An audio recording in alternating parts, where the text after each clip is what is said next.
Ular tushunmaydigan to'g'ri ayollar meni yomon ko'ryapti. Nimaga yomon ko'rasan? Hop, ajrashing bilan. Bor ajrash. Nimaga erishasan? Sen nima birovda xotin qilib oladimi? Undan battar uchraydi.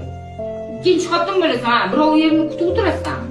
Menga shunaqa deydigan odam bo'lmagan. Ertaga qiynalasan bor, ersiz, erkeksiz. Gap hammasi yotib turishda emas, to'g'risi qo'polchasiga aytgan yotib turishda emas. Erkak kishini tirgagi, erkak kishini yoningizda turgani bar u boshqa narsa. Shunaqa sinov qilib berdiki, shu odamni qadriga yetishimiz, bir-birimizni qadrimizga yetishimiz. Mana vaqtlar 10 yildaki men shu narsani qadriga yetdim. Ajrashayotgan ayollarga ham umuman ajrashmasligini maslahat beraman. Ko'chada hech kim yaxshi ko'z bilan qaramaydi. Yursiz ham shu bilan yurdingiz, yurmasiz ham yurdingiz, nomingiz yomonga chiqadi. Tirikchilik og'ir, farzandlar mana hammasini qilib qo'ysangiz ham kuchli ayol bo'lib, farzandlaringizni adam qani, adam qatdi, ular tushunmaydi nimaga ajrashdi, nima bo'ldi.